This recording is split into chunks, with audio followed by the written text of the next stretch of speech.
Good morning. Welcome back to Jonesy Chats Wrestling. We're back this morning discussing last night's NXT Takeover Stand Delivered, Night 2. We've got a fun show coming up in just a few seconds.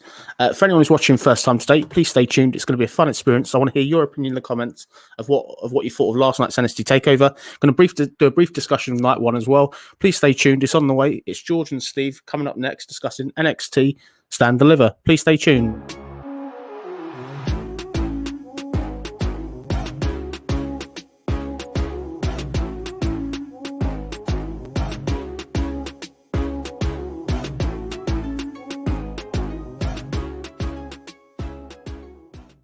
Hi, welcome back to Jonesy Chats Wrestling. We're back today discussing last night's NXT Stand Deliver pay-per-view. I'm joined by a regular co-host on the NXT side, none other than Steve. Good morning, she's Steve. Night after night before, you watched it live, I can see. How are you today, mate? Very underwhelmed with Night 2, put it that way. Yeah, it's a lot to talk about. So we're going to break it down, the ramifications of the card and stuff like that. But if we start at the beginning, so let's go briefly into kind of Night 1. Obviously, you did your fantastic review on the channel. Highly implore everybody to check that one out. Did you enjoy Night 1 as a whole? I'm very much enjoyed Night 1 as a whole. I'd say Night 1 definitely trumped Night 2 for sure. But obviously, some of my predictions didn't go my way. But then again, that's the fun with predictions and stuff like that. But yeah, I'd say Night 1 was great. It's the reason why I love watching NXT. Yeah, no, I think definitely. I think Night 1 was really, really good. There's a lot of good stuff. I think it had a great mixture of stuff. I think I was blown away by that triple threat tag team match. I thought that was fantastic. The predictions were pretty good to me. I did get one wrong. I got the Gauntlet Eliminator Ron, which I guess I didn't see Bronson Reed. I didn't see that coming. A lot of people got that one wrong. I've got to be honest, all the main decisions and bookings were really clever. I think the only strange one was Zoe Stark winning on the pre-show against Toni Storm. That was a bit... Toni Storm's kind of falling very far down the card. Yeah, but... like I said in my review, very underwhelming match for a Storm sort of Stark match. I would have expected more, especially after Stark's performance against Raquel last week on NXT. She had a great performance against Raquel, but it's very underwhelming, especially for Toni Storm as well. Definitely. I think as well, another key talking point was a fantastic match between Walter and Tommaso Ciampa. Absolutely superb. I really love the storytelling in the match. I thought it was fantastic. This is why Walter is where he is. This guy should be on the main roster. And I think it was really, really good. Can this guy be stopped? That's the question coming out of this takeover. Yeah, I mean, it was just a shame that obviously everyone knew that he'd already had a pre-recorded match with Rampage for NXT UK, which was yesterday as well. So the result was already sort of foretold and what it was going to be. That was the only shame to it, is that everyone knew who was going to win. That was it really. But otherwise, 9 out of 10 match for me. Definitely. I think also another key talking point, obviously Raquel Gonzalez winning the NXT Women's Championship. Well-deserved, long time coming. I think really, really good. I haven't really enjoyed the build-up in terms of her babyface sort of elements. Like there was a lot of babyface during the day of her sort of giving a babyface interview. Babyface celebration in the end wasn't particularly great, but it's great to see her get the belt, and she deserves the belt. I think she's going to be a great champion.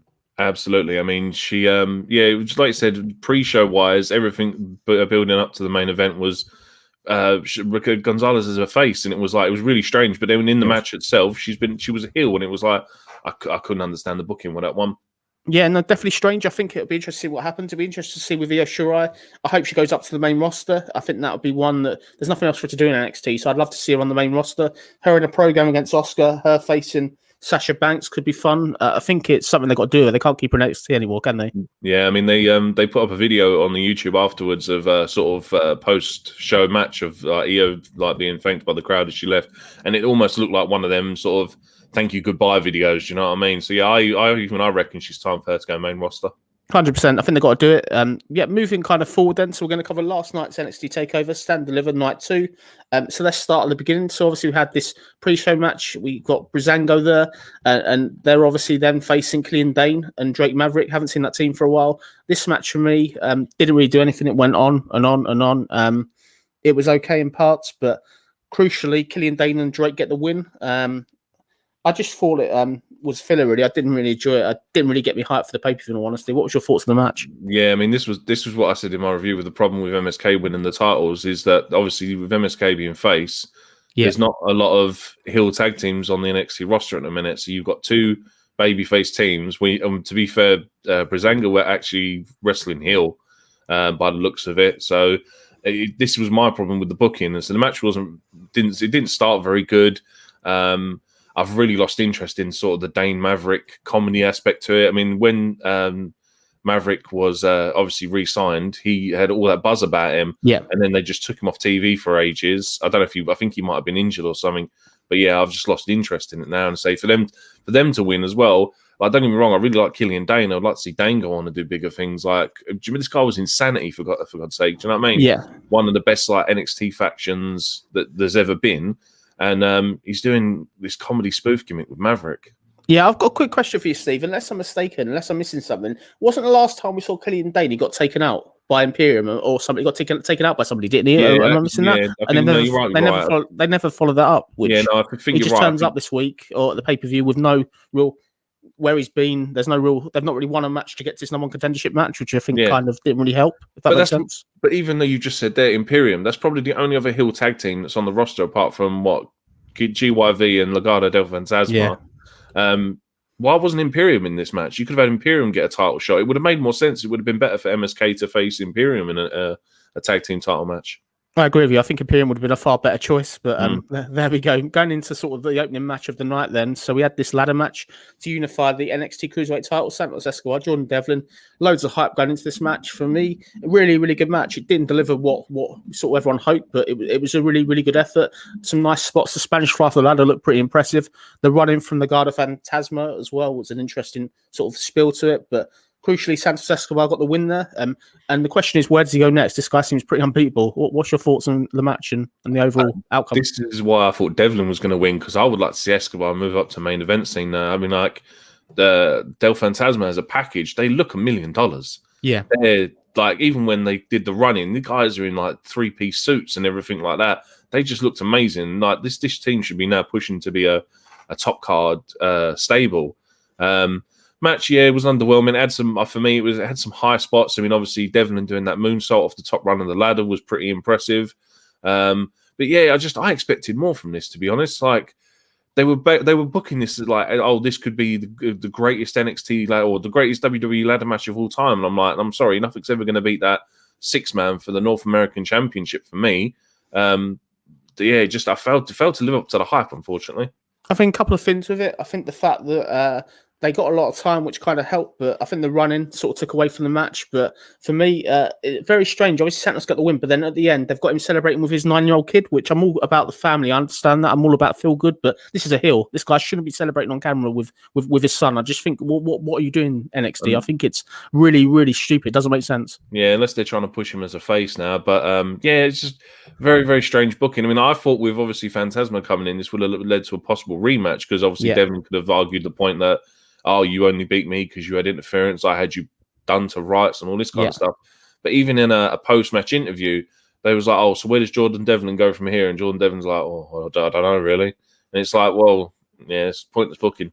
I think I was looking when they ran in Phantasma, when they run in, I'm expecting some sort of baby faces to come into counter, set up a match, and that we obviously didn't get that. But it was an okay match. It did what they could. The Spanish Fly element, as I said, was fantastic. But have you got anything else you want to add before we go into the next match? No, go for it, man. No problem. So we've got this NXT Women's Tag Team match, The Way versus Ember Moon, Shotzi Blackheart. Interesting entrance for Ember Moon and Shotzi Blackheart. They seem to have a new sort of team name on the Titans screen. Yeah, never kind of, I don't know what that is, man. I couldn't find any reference to it. I don't know if that stands for the Collected Bitches or something like that. I can't believe it would do, but it just seems to be weird. There was no real play on that or explanation of that. But it's not a reference to Tank Girl, was it? Do you remember that old film from the 90s? I don't know if it's a reference to something in that, or I don't know. But I think that's maybe the team name. She seems to have a new tank every week, because that tank just seems to get more sort of up to date and newer looking every week. Yeah, maybe. I think the thing is, it would make sense to give him a proper tag team name. In terms of the match, it did what it needed to do. It's very much a predictable match. We knew that Shotzi and Ember were going to get the win here. Nothing really outstanding. Indy Hartwell looked strong in certain parts of it, but for me, this was filler, really. What was your thoughts of the match? Yeah, for me, it's actually probably the second best match on the card. Like I said, really good tag team match. This is why their women's division is the best, because their women are they look more fluent and stuff they do. I mean, like some of the spots they were pulling off as well. You had Ember obviously pulling off that double eclipse. There was a Tower of Doom spot as well, which you don't normally see, or you've seen it a couple of times recently, but it's not obviously a common factor in women's matches. But yeah, so for me, probably the second best match of the night. Yeah, no, definitely. I think it was booked well. I think it makes sense. It's just where they go kind of next from it, really. Have you got a first show before we go to this NXT North American title match? Nah, just obviously, who do you think could be the next challengers for them? Because obviously, everyone knew they weren't going to beat it. I mean, who's likely is going to be the next challengers for them? The trouble is, they haven't got a lot of women's tag teams in NXT unless you're going to go back got a lot of heels either. Unless you're going to kind of go back to sort of that team that got beaten up by maybe it could be Xia Li and Tia Shan, maybe. But I think once you book that, you can't have them lose. So I think it's a silly feud. So I don't think they should do that one, actually. To be fair, why wasn't that on the pay-per-view either? Because that's been going for weeks now, that rivalry. Yeah. I was expected a finish off to that rivalry, but apparently not. It's another one of them where they can't move it forward and they're kind of stuck in that, if that makes sense, the slow reveal of whatever it's going to be. But I would have thought that they would sort of at least add a vignette or something on the pay-per-view towards that. And exactly. sort of moving forward then. So we obviously had this NXT North American title match. Bronson Reed, Johnny Gargano. This was actually a really, really good match. There were many teases during the match that Johnny was going to lose the belt. Bronson was obviously selling his injuries. There was some real good sort of near falls and stuff. I couldn't believe sort of that Johnny was able to kick out the amount he did. Obviously, Austin Theory got involved. He then got taken out. But crucially, Gargano gets the win after 2 final beats. It made Bronson Reed look $1 million this match. What was your thoughts? Yeah, this was for me was the best match of the night. I felt I only had 2 issues with it. One was obviously the injury that Reed was selling, because it was a diving headbutt through the ropes from Johnny, and I'm like, Reed is selling it like he's been speared by Goldberg. Yeah, it was like I've seen people sell that move less, and it was like I can't understand why Reed was selling it that bad.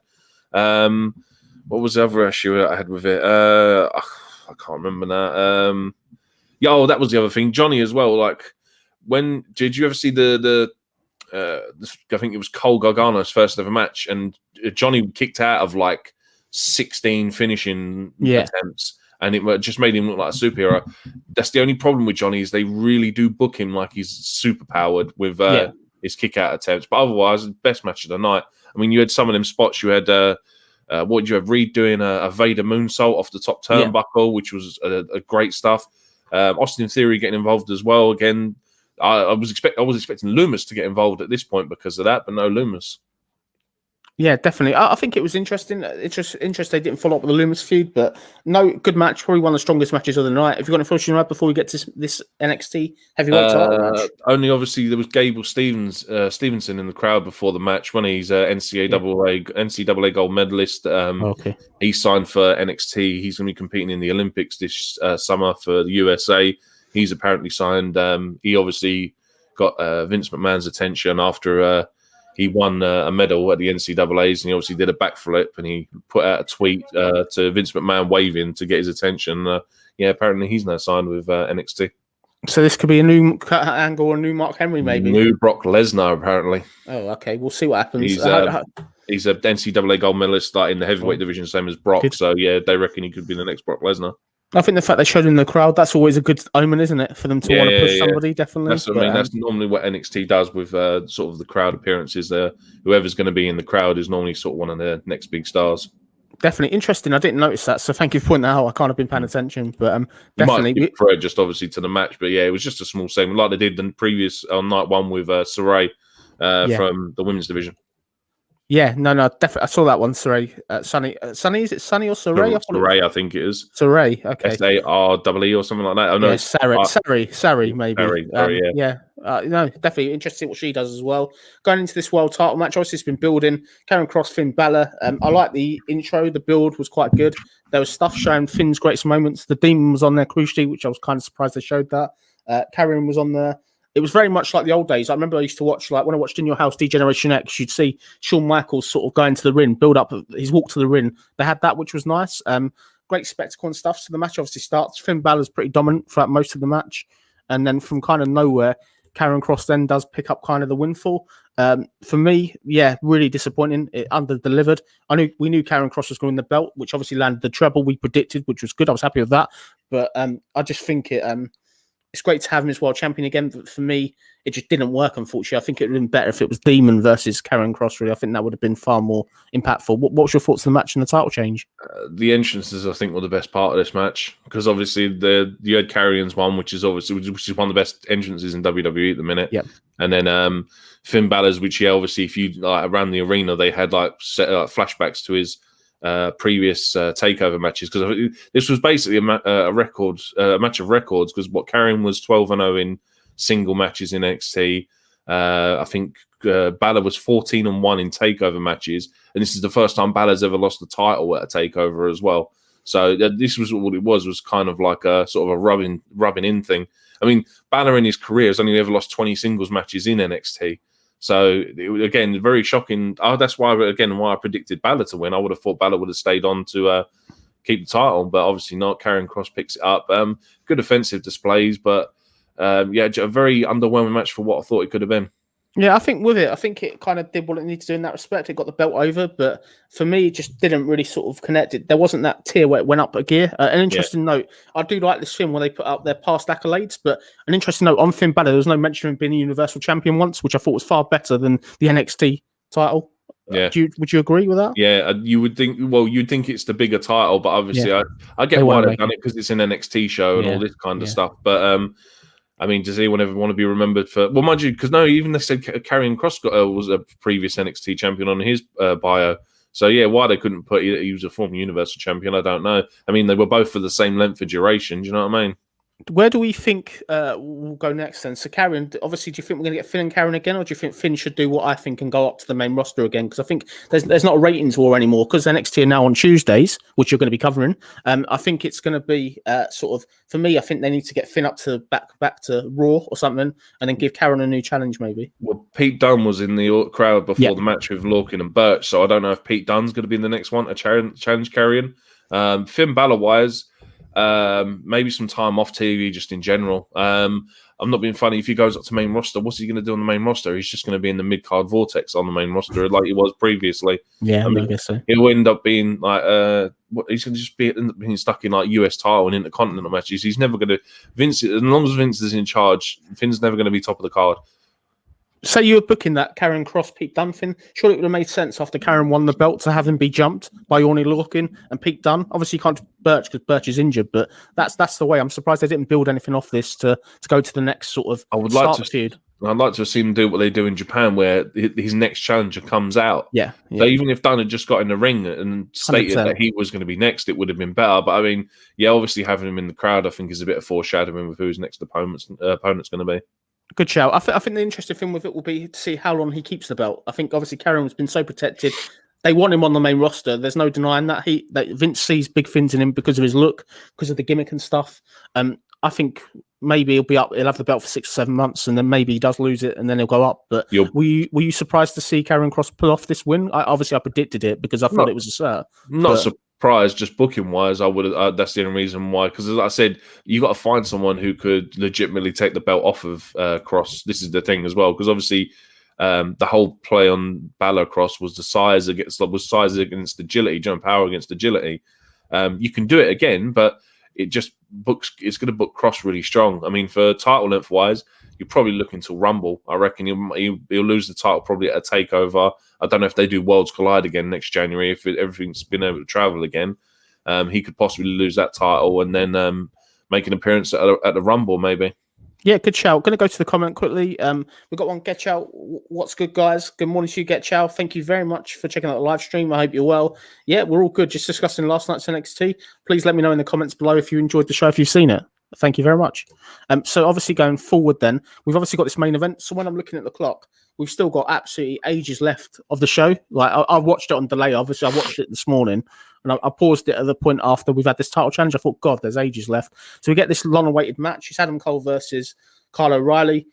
They had a lot of time. There was a lot of good moments in this match. I think the fact that when he did the spine buster through the stage, that looked pretty devastating. But then Adam Kross, he basically destroyed the stage. Like he destroyed the setup, which I thought made it look really stupid. I don't know why he did that. I think it just really sort of devalued that bump. In terms of it, it was very much near falls, a lot of brutality. And Kyle O'Reilly crucially picked up the win, which he had to win. This was Kyle O'Reilly's chance to progress because Adam Cole wouldn't get anything by this win. But for me, it went on too long. That's not the wrestlers' fault. Absolutely. It was a good match. They were thrown out there far too long. It would have been better 20 minutes less. And for me, I think Thunder Rosa versus Britt Baker was a far better match. I'm just doing that comparison. That in that type of lights out, unsanctioned thing. Yeah, I think I enjoyed that far more than this. What were your thoughts on the match? Nah, you've hit the nail on the head there. I mean, when I was watching it live, you had the first 3 matches in the first hour, so you got an hour and a half left to kill. I think what was it? Reed and Gargano started 10 minutes before the end of the first hour, so they literally powered through the first 2 matches. Again, and just to give this match on time, and unfortunately, the pacing was horrendous on it. It was just so long and so unnecessary. Don't get me wrong, the spots that were in it were really good. Obviously, when you had O'Reilly wrapping the chain around his foot and using it as a weapon, and then obviously at the end when he comes off the top rope with it around him. Really inventive stuff. I mean, through the ramp as well. I was just sitting there and I was kind of like, yeah, this just needs to end now. And when they hit that spot through the ramp, I was sort of perked back up again and woke up again. But yeah, like you said as well, kicking the side of the ramp in is just I think it makes it look cheap. And it's just like, I know why you've done it because it's supposed to look cool, but it looks cheap. And yeah, like you said, pacing was just horrible, man. I mean, this could have been done within 10 minutes shorter and being more packed in. But then obviously at the end of the match, you've got Cole being stretched out on a backboard. Just to add to it, did you see the interview with Regal in the pre-show? No, the pre-show. My only involvement in the pre-show was literally skipping to the match. I didn't see any of the pre-show. They interviewed Regal in the pre-show, and they asked him if Cole was going to be fined for striking him last week on NXT. And with a smile on his face, Regal says, "No, Adam Cole will not be fined." So I think this is leading to Cole going to the main roster now. I mean, I'm not being funny. O'Reilly got the win, which he should have done. Cole's been stretched out on a backboard. I'm still going for my he joins Hurt Business prediction, but yeah, this has got to be over for Adam Cole now. He's done everything in NXT. Yeah, that's got to be it now. I think what I've got to give him credit, Adam Cole in this match, the heel talking to Kyle O'Reilly when he was talking heel to him was excellent. I really enjoyed the arrogance and stuff like that. But his character work, yeah, it was really, really good. But as I said, they were put out there for far too long. The right decision, the right person went over. I like the way that they sold him going out on a stretcher. So for me, I'm with you, Steve. He has to go up to the main roster. I just hope he doesn't get lost in the shuffle because previously people have gone up, such as Aleister Black, Andrade. We can go on and on. Nakamura. These people have gone up from NXT with such a great pedigree, and they're then in the 24/7 division within 6 months. Adam Cole's saving grace could be his character, because I'm not no disrespect to Ricochet and Aleister. Aleister, I know, has a good sort of like his dark mood in character, but it's very one-dimensional. Whereas I feel Adam Cole has a better all-round character and can play many roles. And like I said, that's why he needs to be put in something like the Hurt Business.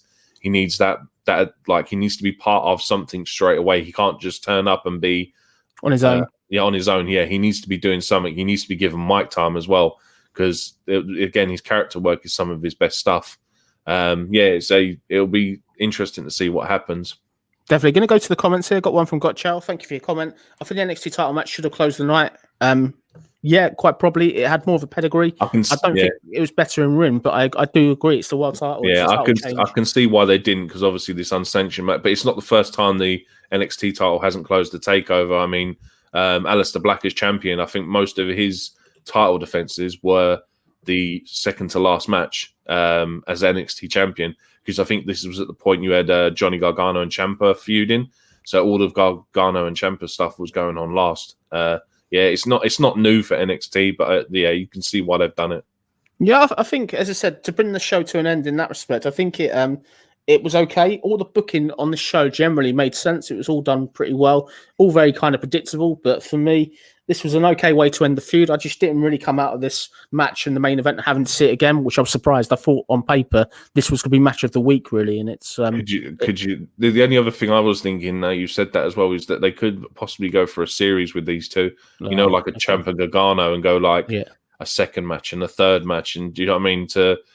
That could round off a few, but I think that's pointless. I mean, this feud should be done now. Riley's proved his point. And like I said, with Regal's comments in the pre-show, I think this could lead to Cole's end of NXT run. I've got one last comment as well. What do you make of Roderick Strong and Bobby Fish not being in any involvement in this match? Because we were sure that Roddy Strong, after his comments last week on NXT saying "I'm going home," would have some sort of implication into the finish. Obviously, I think Fish is still injured. Okay, that rules him out. That's a worry for Fish going forward because he's been injured a lot in his Undisputed Era run. It's the reason why Cole was doing double duty at a takeover as tag champ and North American champ. That's when Roddy joined them.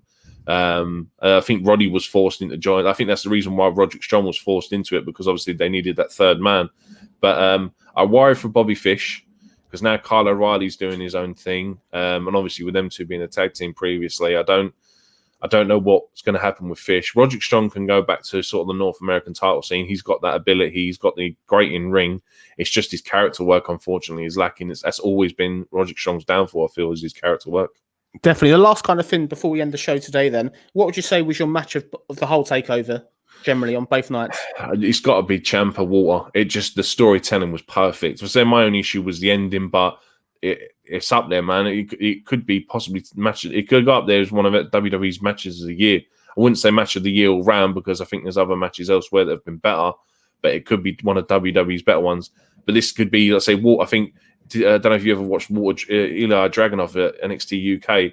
Their match was fantastic as well, and just whatever Walter touches, just touches the gold, and it has to be. That's why I'm kind of worried for WrestleMania now because I was expecting NXT to blow the roof off, and I was expecting NXT to be a lot better, like Takeover to be a lot better than Mania. And if I'm underwhelmed with Night 2, it really does leave me worried for Mania.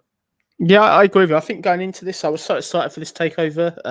I thought this would be the better night, but it was okay. There was nothing that was really that bad. I just think it's one of the things. There's been better takeovers. 100%. I think night one was the best out of the two. For me, match of both takeovers. I can't say the same one as you as much as I want to. I want to say the same match, but I'll give a different opinion. I really like the Io Shirai Raquel Gonzalez match. I think for me, it was fun. It was quick. They didn't have much time, but there was loads of crazy stuff like her jumping off the skull, and it was the right decision for a main event match. That's why I said in my review, I was like, it felt like it was going to be a Raw SmackDown main event, and I was really worried for it, but the match turned out really well. Definitely going to go to the last comment before we end the show. Get Chow. Yep, agreed. What of us Tommaso is really good.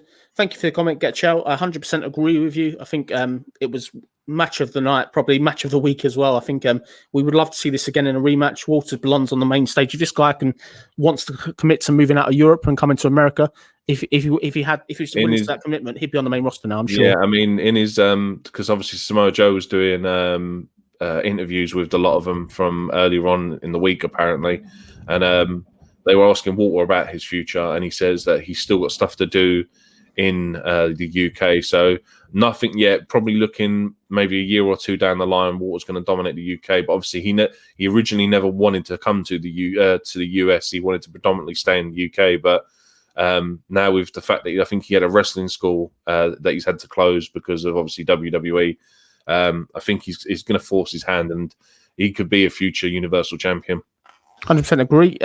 Just before we kind of end the show today, then, I'm going to go to kind of the final parts. So going forward, in terms of content for the channel, we've got a big weekend lined up. Tomorrow, I'll be back with Steve from SCW, covering SmackDown. And then myself and Steve from SCW are all going to be on the Rated R for Wrestling channel tomorrow at 5 p.m. covering WrestleMania Night 1 predictions. So that'll be a fun stream. There's going to be quite a few people.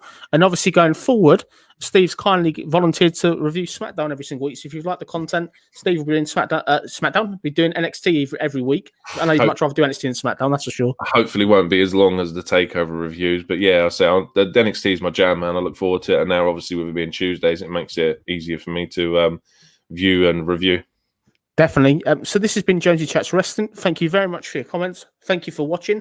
I hope you enjoy the rest of WrestleMania week. If you haven't, please give us a thumbs up and please subscribe to the channel. Thank you for watching. And thank you and enjoy the show.